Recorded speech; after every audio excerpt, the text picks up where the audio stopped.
This episode of The Apartment Guys is being brought to you by Greenlight Equity Group. Greenlight Equity Group acquires and operates cash-flowing multifamily assets in progressive metropolitan markets such as Salt Lake City, Idaho, San Antonio, Oklahoma City, and Columbus, Ohio.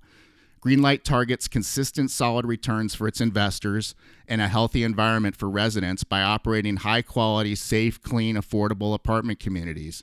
To learn more about Greenlight and to sign up for the investor list, go to www.glequitygroup.com. Welcome to The Apartment Guys, where we dive deep into all things multifamily investing. Our mission is to educate, inspire, and empower real estate investors to reach their highest potential. Each week, host Tate Seymour interviews high-level guests from all over the industry who are sure to bring valuable, actionable ideas that will propel your career to the next level. Whether you're just starting out or a seasoned investor, you are in the right place. And now your host, the apartment guy, Tate Seymour. Welcome, everybody, back to another episode of the Apartment Guys podcast. Today's is awesome, guys. You're going to love it. Chris Roberts of Sterling Rhino Capital is my guest. He holds investments or shares in investments in over 2,137 units across the country. And he and his team just closed on a 112-unit value-add property in Georgia and a 104-unit property in Virginia. They are smoking hot right now, and we are going to get into his world and see what it is that has made him successful and makes him tick, makes their company go, and what they're doing right, how they got into it, and how they do it. So hope you really enjoy it. If you do, please go to the Apple Podcast platform. I think is the best place to leave a rating and review.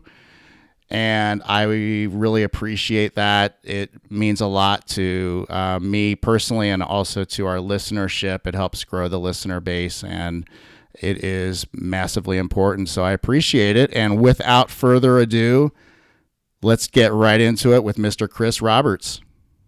Welcome, everybody, back to another episode of the Apartment Guys podcast.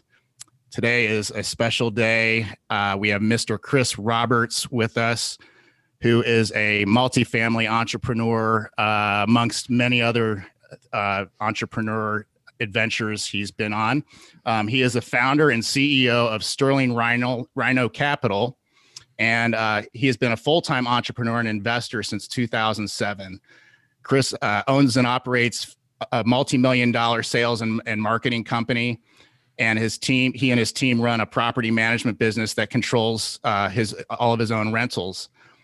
He's also the minority partner in a point of sale software company called High-Trek POS. And Chris has a proven track record of building successful businesses, and each of his rentals or flips have realized higher than average returns. He has renovated, flipped, built, or held 12 single-family residences and raw land with funds from private individuals and or with his own personal capital. Chris holds investments or shares in over 2,137 units across the country. Can't wait to talk about that. And Chris and the Sterling Rhino team recently closed on a 112-unit value-add property in Georgia and a 104-unit property in Virginia. So good things happening with Sterling Rhino right now. Chris, welcome to the Apartment Guys. I'm super stoked to have you today. Thanks, Tate. I really appreciate the opportunity to share with the listeners, and I'm really looking forward to the conversation. You bet. You bet. So listeners, I'll just right off the bat, I'll say, seek Chris out on YouTube. His background, his story is wonderful and interesting and inspiring. And we'll talk about that here a little bit. But he's a wealth of knowledge on a lot of different things, from mindset to the technicalities of an apartment syndication. So I'm excited to talk to you about kind of the wealth of wisdom that you have, Chris. But let's start out kind of from the beginning. Let's talk about the man behind the bio. You know, like what your roots, your childhood, what's important in making Chris Roberts who he is today. Cool. Thanks, Tate. Well, first of all, I'd like to say that I think oftentimes when we're in the business space, we're very quick to, and we don't try to do it, it's just our habits, but we sort of judge a book by its cover. You see somebody that owns 2,000 doors, it's like, wow, they must be a rock star. Or someone who doesn't own 2,000 doors, and you say, oh, well, they don't have any experience. But what we oftentimes don't take the time to do is really, truly get to know people beyond the veil, right? Understand what motivates, what inspires them, what drives them, what made that person successful, or what holds them back from being successful, right? And one thing I've done throughout my entire life is really been intrigued by people's failures and successes. So I dive in and I ask a lot of questions, and I really like hearing people's stories genuinely. I want to know all about Tate. You know, I want to understand what got you where you are today and what's really holding you back, because I learn a lot through that journey, right, with you. And so as a young person, what really sort of inspired me, I think, at a young age, and I can only say this now going back, but what inspired me was the struggles that I was going through as a young person. And I'll get into that a little bit, but I was going through these struggles, and I was thinking, you know, there's got to be something better. There's got to be a better way. I would see families with, you know, these white picket fences and houses, and my friends with the pools and things like that. And, you know, I was moving around with different family members, and mom was struggling, and dad was struggling, and my stepdad. And I thought there was more to life than what we were going through, although I didn't know what that looked like at the time. And I grew up in some rough neighborhoods, was jumped as a kid a few times, had to hide on my way to and from school many times to avoid, you know, gangs and troublemakers. And just, it just was, it was challenging. And it's really hard to focus at school and go through all those things when you're trying to, you know, get to school safely or get home from school safely. So my mother moved me out of that area when I was 15 years old. She happened to move back to Southern California where we were living, and I stayed up in Southern Oregon. And actually about, I would say 3 to 6 months later, somewhere in there, went out on my own, ironically, at the age of 15. And that's really where I started to cut my teeth on, you know, it's just survival and friendship and building teams and just becoming sort of an independent person at a very young age. And then was fortunate to come across a mentor at the age of 18, and he kind of put me on the right path. And then I developed a sales career and started getting into stocks and real estate and things of that sort, and built several businesses. So that's really what inspired me and kind of got me on the right path, was sheer struggle and challenge, and just really feeling like there was more to life. And then being fortunate enough to cross paths with people that were able to put me in a lane and direct me in the right way. And I'd be amiss if I didn't say that, you know, staying away from, you know, joining gangs or doing, you know, bad things as a kid, like getting into drugs and things like that, didn't help me along that journey, because I stayed completely away from all of that, and it allowed me to have great clarity as I grew up. And I would encourage any young person to do the same thing if you really want to have some success in life. Yeah. You know, I've heard you tell a story about being jumped as a kid, and I think it was on your way to or from school, and honestly brought a tear to my eye. It really affected me, and you described it so well, the feeling of being balled up on the ground and just wondering if you might even die, like that level of fear, and that level of like pain and just being hated by bullies. I got to be honest, I've never dealt with that before. And I can't imagine how that must have felt at the time. And more importantly, like how that shaped you moving forward. Yeah, absolutely, Tate. And I appreciate that. Thank you. The purpose of, I actually did a video about fear to try to inspire young people to get through adversity and challenge. And that video is actually, it's only posted on my LinkedIn account. If you go there and you look, it's posted with a series of other videos. But that video, I described that whole process growing up and challenges and overcoming adversity and fear and all that stuff. And the point of that video was to show people that, and I know this is off real estate tangent, but I think it's relevant to what inspires us, right? Absolutely. Growing up in that environment, and not that other kids don't go through that stuff, but I don't think it's talked about very much, because you're looked at what you're doing today. What have you done for me lately? You know, and no one thinks about what someone got through to get there. And I think what's great about that story is that I talk about how I was at my lowest point as a child, and how I used that to actually drive me to make friends, to change my character, my attitude, really develop speaking skills to try to make friends and create that circle of influence that would support me, right? Instead of beat me down, if you will, figuratively and literally. And so the purpose of that was really just to try to take people to a place where I know we've all been. Most of us have had that really tough, dark moment in our lives. It could have been financial, it could have been a relationship, could have been something. And then to use that to actually drive you, just like you use that to drive you through fear and such. And then you can actually become a really good problem solver, a really good communicator. You gain clarity because you're inspired by something really, really deep. It's not something that's superficial. And so that was kind of the purpose of that video, was just to try to help people to go to that place and then realize that there's life beyond that place. And here's how you can be successful after. So. Yeah. And you get into the three principles of fear, of dealing with fear in an effective way.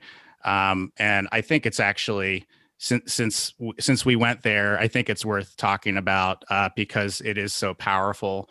You talk about, number one, reframing your fear. Number two, building a strategy where you can visualize and see yourself outside of the fear, essentially. Those are my words. And then three, putting in the work that you've set in front of yourself with the strategy you've put into place, right? Mm-hmm.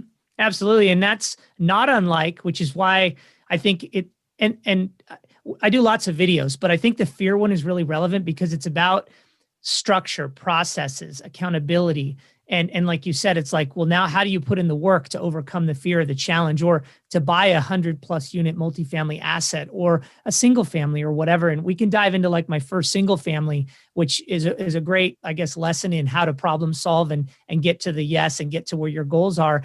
But yeah, absolutely. It just sets a foundation. And the principles are really about you dissecting and breaking down that thing in front of you, this firewall, if you will, of fear, and getting through it. And you have to have guidelines, processes, goals, systems, strategies. You have to have all of that stuff to really accomplish anything in life. You can wing it, but it's going to take you forever and you may not actually get to the goals. And so that's the purpose of kind of putting these three principles in play, and then talking about how other people like Navy SEALs and so on and so forth actually use similar principles to get through what they go through. So anyways. Yeah. And I love in that talk that on YouTube that you did, you talk about embracing the suck, the Navy SEALs principle of embrace the suck. I love that. My business partner and I have used that phrase over the last few years. Even we had a couple projects that didn't go so well, and man, you have to. Otherwise it empowers you, or overpowers you rather, and will knock you off your game if you're not embracing it and nurturing it and everything else, right? Absolutely. And I think the point of the embrace the suck thing, which I absolutely love. I've never been a Naval SEAL, full disclosure. I couldn't hack it. Those guys they're unbelievable, and girls, they're amazing. Yeah. But I went through some law enforcement training because I was a reserve police officer for 5 years. And through that process, there was an awful lot of fear. And we talk a little bit about that in the video as well. But it's okay. How do you just identify it, be it a challenge in a multifamily asset, right? Underwriting, a seller, a deal starts blowing up, whatever. How do you identify it and just use it to drive you and just embrace it and say, okay, I literally know there's going to be pain and suffering. I know there's going to be challenges. I know there's going to be things that I just absolutely dislike today, but I'm just going to think past that and use that to pull me to the other side, if you will, right? It's like falling in a crevasse, mountain climbing. Okay, I've got to get out of this crevasse. What do? Well, I climb the rope. This is totally going to suck. It's going to be painful, but there's systems and processes to get me out of this crevasse. And I've climbed mountains, so we use that analogy as well. It's like, okay, how do I just get out? That's it. How do I get through it? So anyways, it's good times, but I think it's, instead of just blindly running through life and trying to accomplish things, I think if you put good systems in place and actually just identify the reality that's coming, right, you can get through it with ease as long as you have the right team around you and good processes. Oh man, you are so speaking to me right now, and a specific business situation that my partner and I are dealing with, and being in the crevasse and trying to figure out like the way out, right? And a lot of times there's only one way, and you're either doing it or you're not. And I've done some mountaineering. I've done some canyoneering, and in a canyon, when you're 300 feet below the ground, essentially, and you've got to rappel 100 feet down a free rappel to get out of the canyon. And there's no turning around there. Like, you can't go back up and out. Like, I know that feeling real well. And it's either I don't want to say do or die, but sometimes it really can be that. And so I think that's just I think somebody out there needed to hear that today. If it wasn't just me, hopefully a listener's feeling inspired by being in a challenging situation that feels overwhelming, feels like there may not be a way out, and just embracing the suck and grabbing onto that ladder, that rope ladder that's hanging down into the crevasse, and just starting to climb up and out of it. Right. Absolutely. Can I give you, it's sort of an analogy story as it relates to, and we'll dovetail this to multifamily, but so I'm an advanced rescue scuba diver. I went through training to become an advanced rescue scuba diver. And shortly after my training, I was diving with some new students, and I'm not a teacher. I just happen to be qualified in safety. And we're at like 60 feet deep, and we're on this pipeline, and I'm with two brand new students. I think they were on like their sixth dive or something, and they're about the max they can dive. And we're with another advanced guy like me. He's with one guy and I'm with another, and we're cruising along, and I'm watching his air, and new students usually breathe really fast, right? So you always watch them. And I had controlled my breathing, I had dry suits and everything. And so I'd always watch the new students. Even my partner, who was advanced, I would watch his student, because you just don't know. And it's all about safety when you're a rescue. He wasn't a rescue guy, I was. So I was always watching everybody. Mm-hmm. And I really like that. I like that leadership role where you're responsible for everyone, right? So I'm watching his air. And in diving, generally you have 3,000 to 3,200 PSI. And I'm watching him, and I'm at probably 1,700 or 2,700 PSI. And he's down to like 1,000 already. I mean, he's way, way down. And I realize he's breathing fast, right? And he sees these fish. And long story short, I keep watching him, and I notice he gets down to like 700, and I'm still at like 2,300. So I've got a lot of time left, and I'm signaling him. I'm telling him, hey, we need to start heading back. And he's looking at me. No, I'm good. I'm good. And I'm telling him, no, look at your gauges. And he's no. And he looks at his gauge, and he's like, yeah, no, I'm good. And he's ignoring the signs. He's ignoring his training. He's ignoring everything, right? Because he has this sort of shiny nickel in front of him. And I'm gonna give you the example in multifamily as well. Okay. So, or the parallel, I guess, is he's looking at this. And I've never told this story, by the way, on any podcast. It just crossed my mind as we were talking. So I'm sitting there, and I'm watching it. I'm like, he doesn't get it. Like he's fixated on these fish, this pipeline. And I'm telling him basically danger, right? I grab him, and he ignores me, and he swims off, and he's going deeper. And as you go deeper, your oxygen condenses more, and you have less oxygen as you go deeper. So I swing along, and I grab him, and I start pulling him back, right? As we start swimming back, he finally gets it, and he says, okay. And I look at him, and I try to give him my extra octo, my extra breathing device. And I say, hey, put this in your mouth, because you have a secondary, right? Because I know he's going to run out of air. And oh, no, I'm fine. And we're swimming along, and he's slowly swimming along, because you have to decompress. You can't just go up. We get to probably 30 feet deep, and I'm holding him at this point because I don't want him to get out of my sight.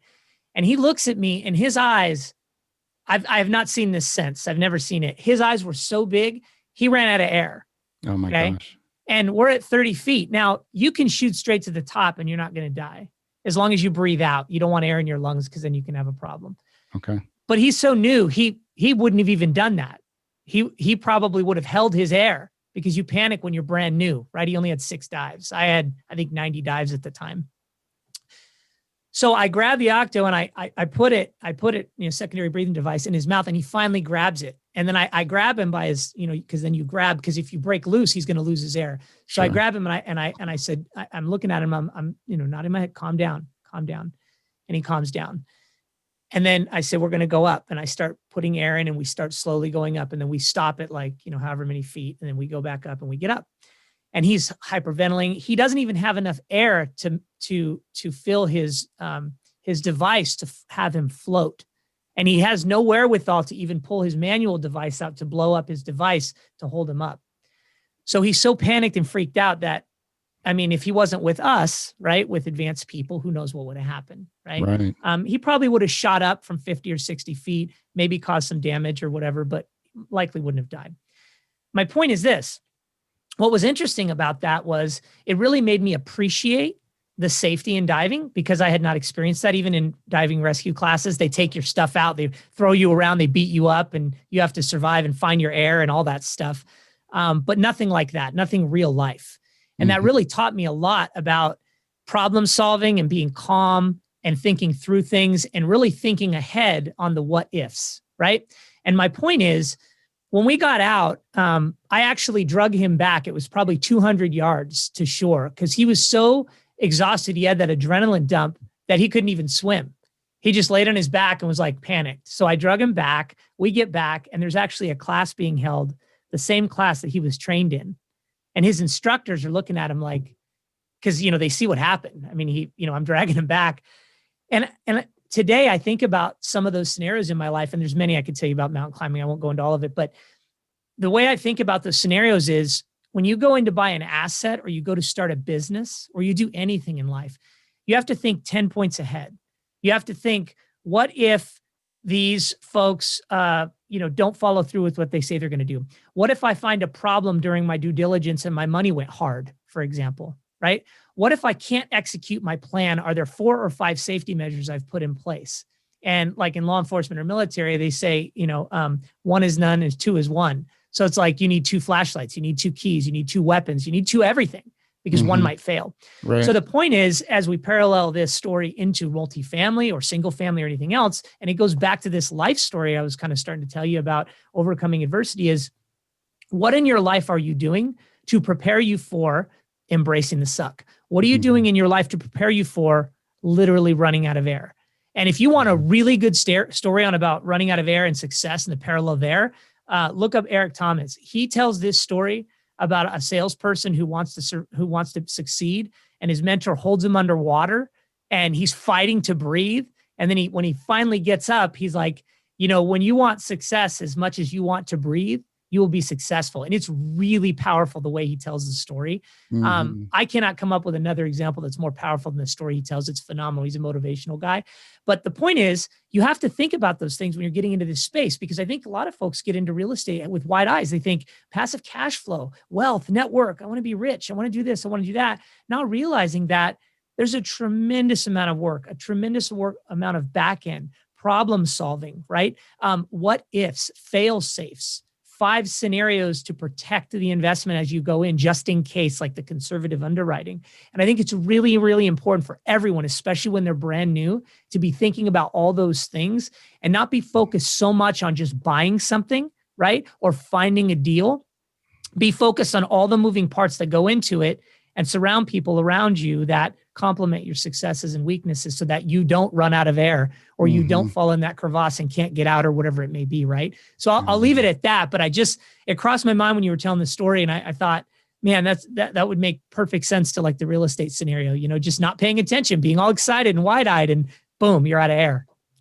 Again, like just speaking right to me, it went right to a couple scenarios where, as a young investor, you just want to do deals. And I mean, as a seasoned investor, you just want to do deals. And if the deal flow is less than ideal and you're not seeing as much as you'd like to see, when one comes along and you like the project and you like the asset and the location and everything else, but man, those property taxes just totally blow the underwriting, right? Like, it's tough. It's like you want those numbers to work. And if you don't have the wisdom that you were just speaking to, and I think the last part in particular that you spoke to, which is having the people around you, like if that piece is there inside of your business, and you have the right thought leaders, in your business and around your business and in your life and your personal life, it's pretty hard to make a really big mistake, I think, if you're utilizing that network well, and you're taking deals. Let's talk multifamily for a minute. You're taking deals to multifamily seasoned experts that will tell you what to look out for, and will see a red flag a mile away with a particular property or a particular market or whatever.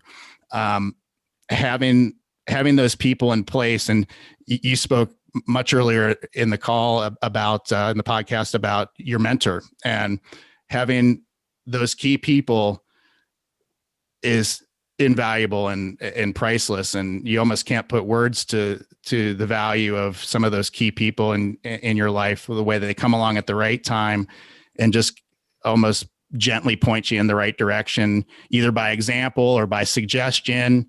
I've had it all, and I've been super blessed by that. So, but that hasn't led to not making a few big mistakes in our career. It's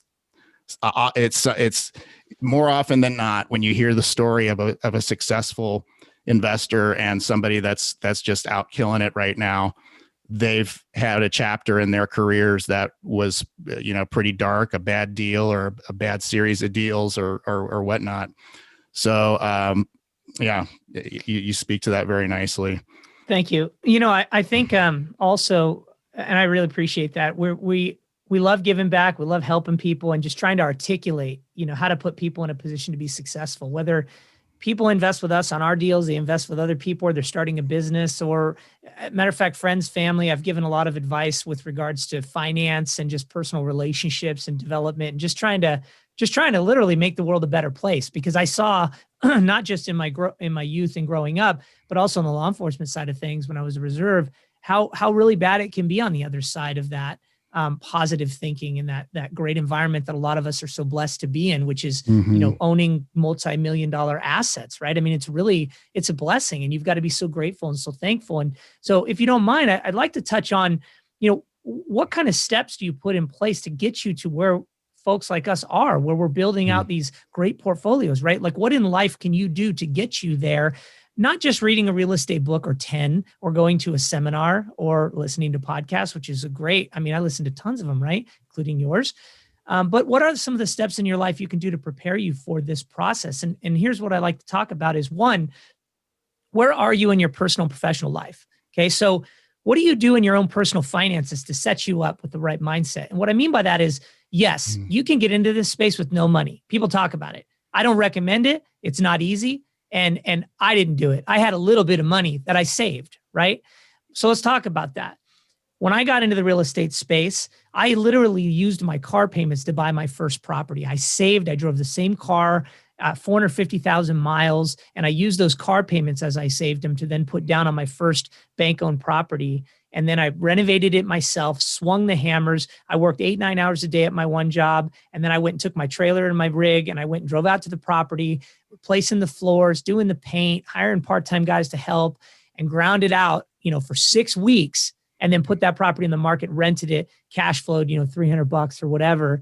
But the point is that I lived below my means, and I had the right mindset, and I had the right hustle, and I did most of it myself, so that I could learn. And then eventually you get really good at it. You build your business model, and you can hire people to do those things. But I cut my teeth and learned a lot by going through that process. And then as you get growing, you don't spend the cash flow. You reinvest the cash flow in your business model, right? So that you can exponentially grow. And if you're fortunate enough to take that cash flow and get another property, then you continue taking the cash flow, right? So you're continually living below your means, and you're increasing your streams of cash flow, right? That way you can take those streams of cash flow and reinvest them. And eventually you get to this threshold, which Travis talked about, where you start building that free life, that fire, and you get to that position where now you can live off of that cash flow, right? So I just encourage people, take a look in the mirror and make sure that you're paying attention to your habits in life, the way you treat others, what you want to give to the world, so you can draw those positive people around you to help you with your business, perhaps,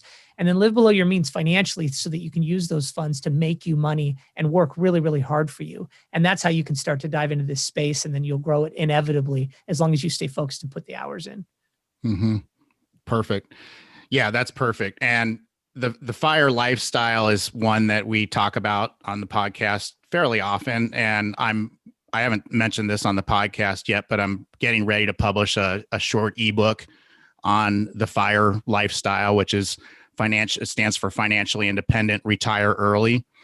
And specifically, we all believe, Travis and myself and Chris and thousands of other multifamily investors believe that apartment investing, in particular, setting up passive cash flow through cash flowing assets that you own and that produce continual, predictable, ongoing cash flow, is one of the best, most efficient ways to achieve that vision and that lifestyle.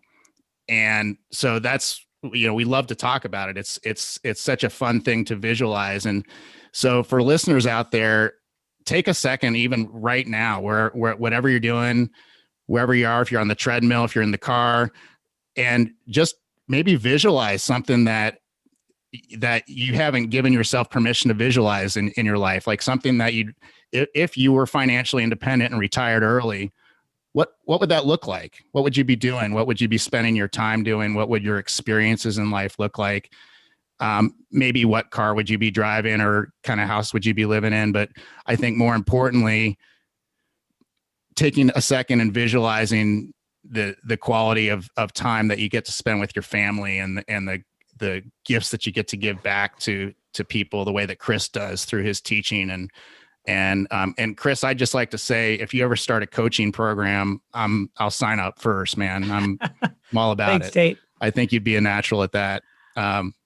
Everything that you know and talk about, really, I think would lend perfectly to that. But and then one other takeaway there is, I've heard it said that financial stewardship, the way that you treat your own personal finances, really does inform how cash flow shows up in your life.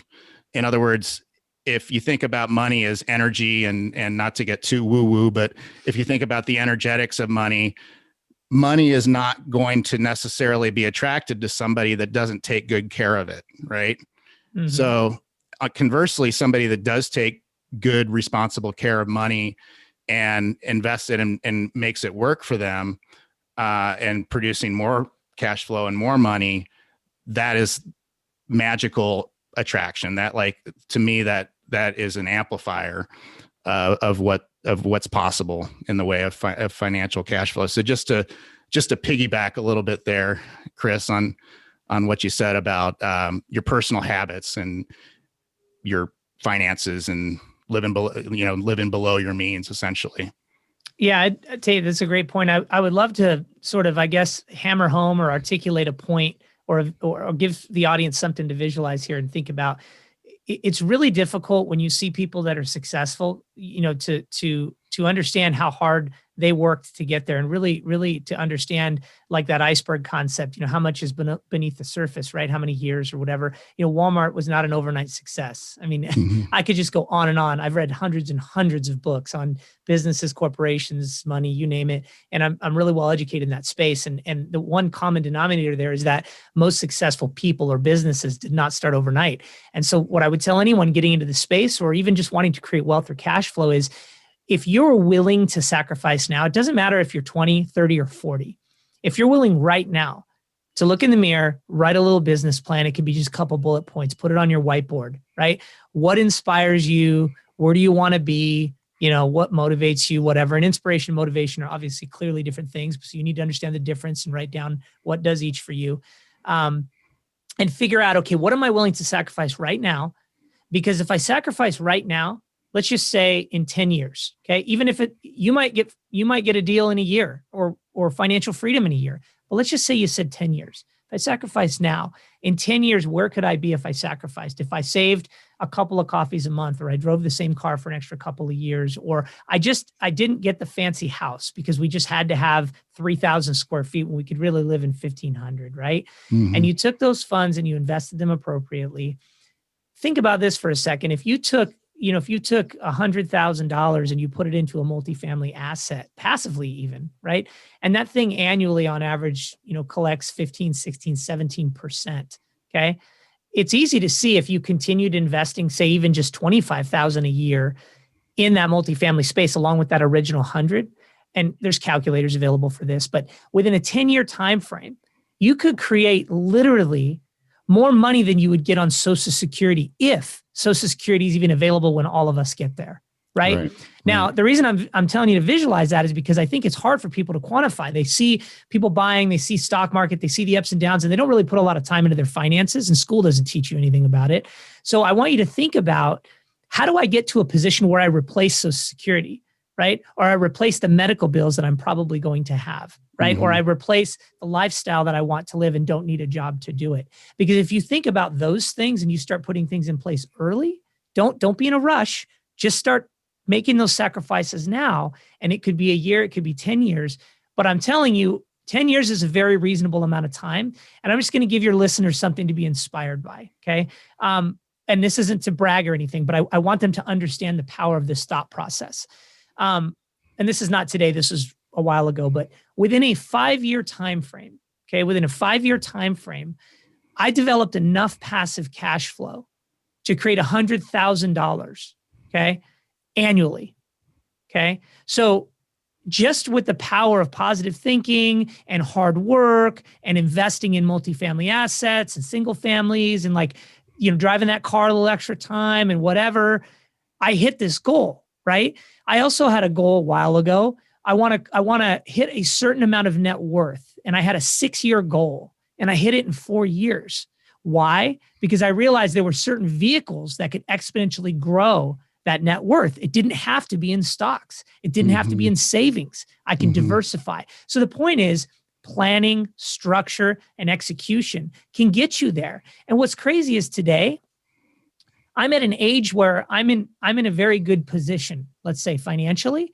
And that's not at all, Tate, which is what you said, that inspires me. Money really doesn't inspire me. Freedom does. I love the freedom concept. Like, I could go to a beach, or I could give back, or I could speak at a mission. I've done that. Schools. I mean, I love that. That's fun to me, right? Teaching people. I enjoy it. Grinding in corporate America, that's tough. Hitting goals, working 80-hour weeks. I mean, that wears on you, right? Psychologically and physically as well. So I just want your listeners to really do a deep dive psychologically and think, what am I willing to sacrifice? How can I put plans together? And who can I surround myself with to help me execute? And the multifamily stuff, there's a lot of good educators out there.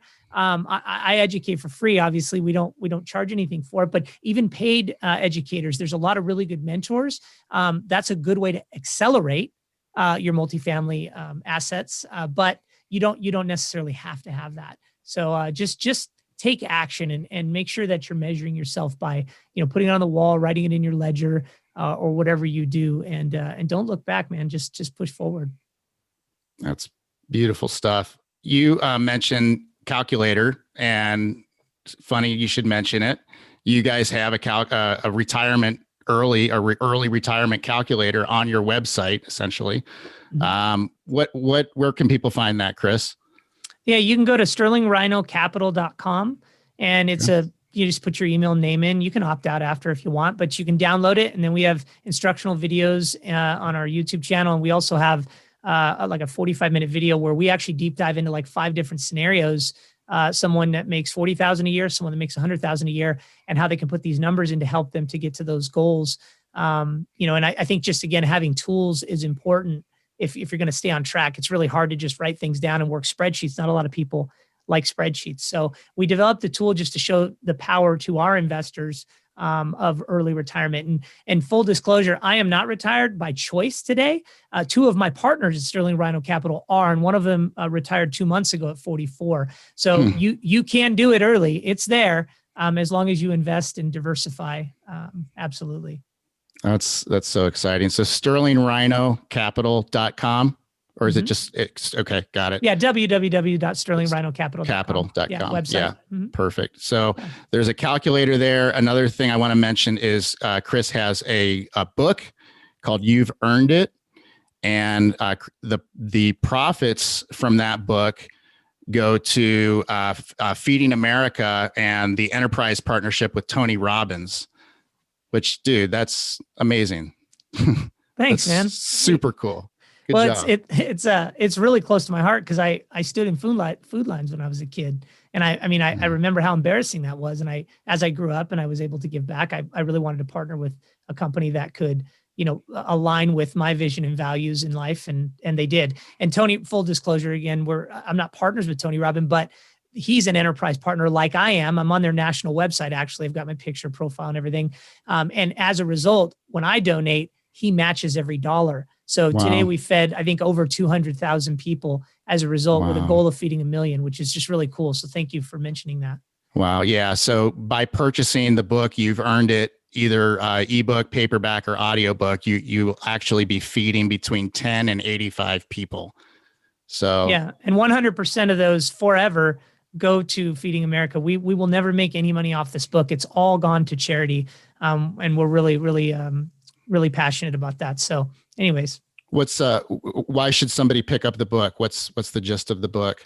yeah, well, I tell stories really about my life growing up with the struggles and challenges, and then I go into some kind of cool law enforcement stories. We talk about overcoming challenges in life, entrepreneurship. I talk a little bit about real estate. I talk about how I bought a property from Japan, the Japanese consulate, for $50,000, and it was worth like 150, and it was just a unique transaction that most people have never heard of. And then, it's not really a real estate book. It's really more about overcoming adversity. It's great for young people if you're buying it for a child that you're trying to, get them to understand, hey, you got it easy. There's people that have gone through a lot worse. I would say that's really what the book is for. It's probably not for the real estate investor per se, just for real estate purposes, but it's definitely an inspirational book. I've been told lots of really good reviews from parents. So. Nice. Good work. Thanks, man. Well, just a few questions, kind of I like to call it kind of my geek out questions. I just kind of love this stuff, but so just a few questions to kind of round out the interview here. Chris, what would you tell your younger self in particular regarding real estate? Yeah, well, I would say, first of all, get into it, dummy. What are you waiting for? I mean, I'll tell you, I waited a long time to get into it. I was probably in my late, maybe mid 30s, maybe when I really first got into real estate, land and stuff, maybe early 30s, late mid 30s. And I would just say, get in early. Even if you're just passively investing a little, or you're partnering with someone, or you're buying a little rental property, don't wait. In my opinion, there's nothing on earth that can give you the returns the way that real estate does via a tangible asset. Now, I'm sure there are more, but they're not common knowledge to most people, just like stocks. You can make a lot of money in stocks, but the average person doesn't make a lot of money in stocks, right? It's the insider. So yeah, I would say, get out of the way, dummy, and go buy some real estate. That's what I'd tell myself. Yeah, go buy it. Yeah. Best time to buy real estate was 20 years ago. The second best time is now, right? Yeah, 100%. I love it. Do you have a why that you identify with? Yeah, there's a lot of people are driven by, things that have happened in their life, money, financial freedom, all of that stuff. My why is, when I was young, I slept on people's sofas. I really struggled. I just went through challenges that not a lot of people have to go through. I mean, there's many, but not as many as you'd think. And my why is that I never wanted to want again. I never wanted to feel that I wasn't worthy. I wanted to be part of the team. And so my why, my work ethic, my energy and passion, enthusiasm is driven from a very young age. And I didn't know how to cultivate that energy at that young age. But as I grew, I developed a mantra, and I just really, really pushed home and used that to inspire me and drive me. So my why is a very deep rooted personal why. It's not about money, but what drives me today, now that I'm out of that space and never have to worry about that again, is helping others to come out of that same place via being young and challenged, or older and challenged, or just not having the knowledge. So that's why we just love giving information and sharing and helping. Love it. One last one. What question have you always wanted to be asked, but no one ever has? A little curveball for you. Yeah, no, that is an interesting question. I guess I would probably have to think about. I don't know that I haven't been asked a question. I would tell you that many people in my life will talk to me about success, And they will ask me questions about success. And I'm a little bewildered because when I ask them questions about, what they're doing in their life or their habits or whatever, as we talked about earlier, they have all these terrible habits. And so it's like they have this vision of being successful, but yet they don't want to put in the work or the sacrifice to get there. And they can't even see that, right? They can't see that they can't buy all the big screens all the time or drive the really fancy $80,000 car if they want financial freedom, at least early on, right? So as far as asking me a question, I can't think of anything off the top of my head that people haven't asked me, but I can tell you what's interesting is people will ask me about success while not really looking in the mirror and making the moves to put themselves in a successful position. But that's a great question. And I'll have to think through that. I'll tell you what I will do, Tate, though, is I will think about that when I come across one, because I'm sure there's one. I'm going to get it to you. Perfect. No, but I love your answer. And it reminds me of what Michael Jordan said about, he was asked, I think it might've been Tony Robbins that asked him this, but basically asked him why he feels like he had the success level that he had in his career. And you thought, you might think he would have said, his talent level, his even his work ethic, teammates around him, et cetera. It wasn't any of that. He simply said, I just have higher standards than most people do. Gosh, I love that. And if I may, just on your last question, although this isn't something that people really haven't asked me that I've thought about, but since you brought it up, I think this is interesting. Earlier, when we were talking, I mentioned that I think it's really important in life, whether you want to be a syndicator, a real estate investor, a stock person, or a successful business person, it's really important to understand other people, right? And then also to share your stories. And I would say that there's this perception about me that literally I went to Harvard or some fancy college and, I'm this successful business person. And, in trainings, I've trained tens of thousands of salespeople, and people say, oh, you've done this, you do this, you do this. But I would say that no one has ever asked me, which is interesting you asked this question. No one has ever asked me about what happened to me when I was younger, or how did you grow up? Or, did you go through challenges, or like what inspired you when you were younger, or anything to that effect, which is really what helped me and drove me to get to where I am today. It's always about, well, how'd you buy that 100-unit building, right? Or how'd you create this? Or how are you successful in sales or whatever? And nobody really dives into the foundation of who we actually are, which oftentimes starts when we're younger. So I would say to anybody, if you really want to know why someone's successful, ask them about how they were raised or how they were brought up or the challenges they went through. What's the number one challenge you went through in life? Not in real estate, in life. Tell me about that. Yeah. And you seem to have something in you that you've had your whole life, probably from day one or before, that keeps I almost envision like a keel on a sailboat that just keeps the ship moving in a really nice, even, straight direction, even through massive challenges as a kid, where you literally don't know life to be any different than swimming in the water that you're swimming in, with the adversity that you had and the poverty and the unpredictability and the food lines.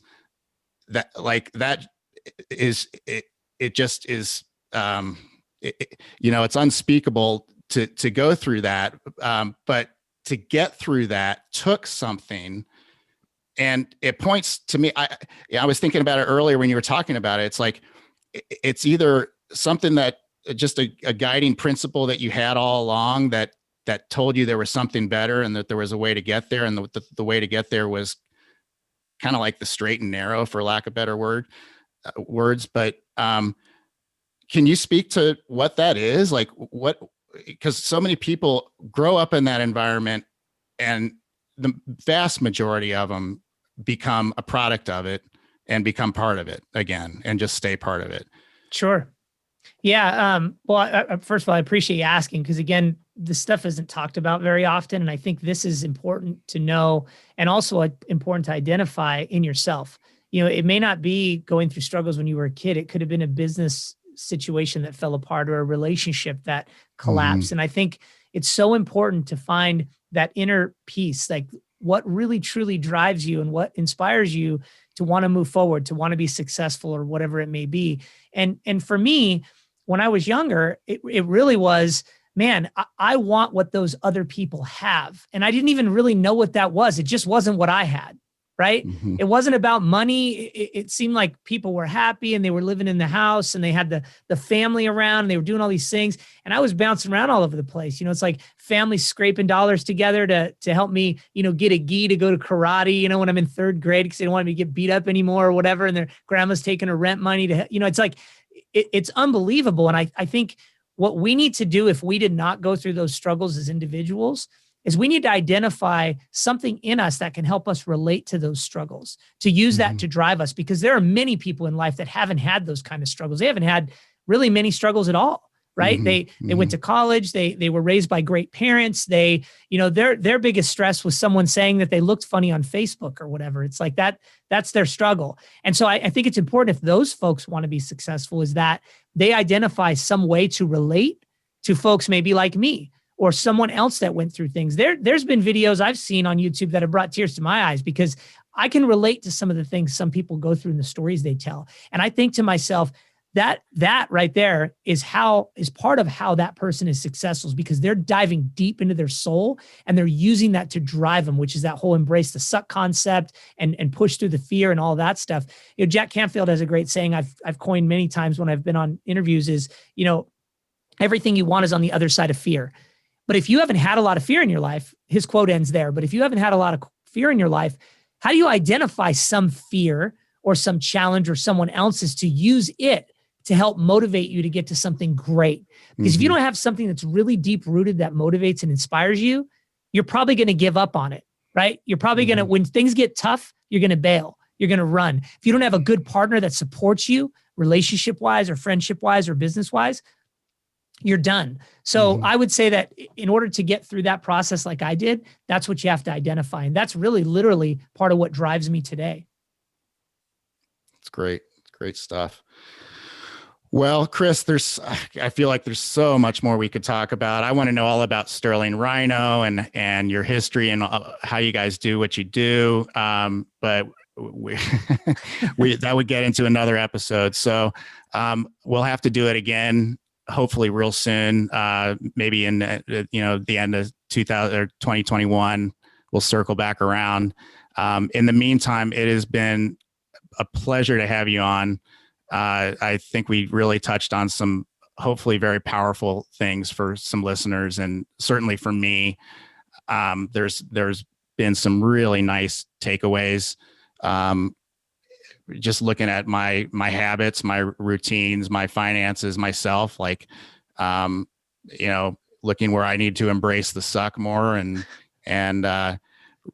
really dig in and work on the fears. You and I have a shared fear of heights, which I know you've worked on and have kind of overcome, but that's a big one for me. But so many good takeaways here, Chris, and I really appreciate it.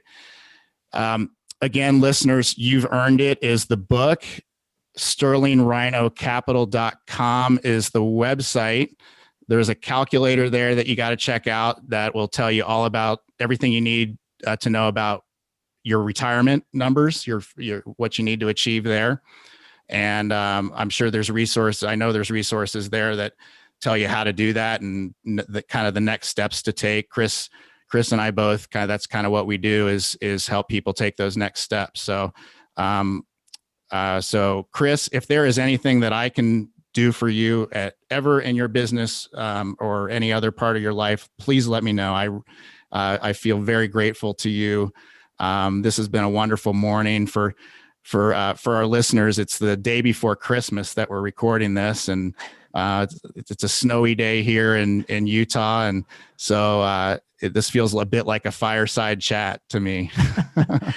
Thanks, Tate. I really appreciate the opportunity. And I know we didn't dive a lot into real estate, but we've got tons of information. It's all free. Reach out to us on YouTube or even just email me directly at chris@sterlingrhinocapital.com. And Tate, if there's anything I could do for you, including helping you overcome your fear of heights, I would absolutely love to do that. It's been a pleasure talking to you guys today. Thank you. Yeah. And listeners, we do like to bring a real nice round diversity of subjects and topics to the podcast that sometimes will be about forecasting property tax values next year, or, the ins and outs of due diligence and the mechanics of a deal and how syndications work and that sort of thing. But every bit is important, if not even more so, I think, is this talk around mindset, where your mind is in your business, what you believe to be possible for yourself, what constraints you may have to overcome to get to where you want to be in life. It's all part of this discussion, and multifamily investing is really the vehicle that we all share and the common denominator here. But we all, I think, really want the same things out of life. You spoke to freedom, Chris, and I think whatever that looks like to each of us is probably at the root of why we're here, why we're doing what we're doing. And people listening to this podcast, I know, are all about getting it done. So hopefully, listeners, you've gotten a ton of value out of this. I know I have. Chris, thank you once again, my friend. Appreciate it. And listeners, have a great rest of your week. We will see you on the next episode of The Apartment Guys. Take care, everybody.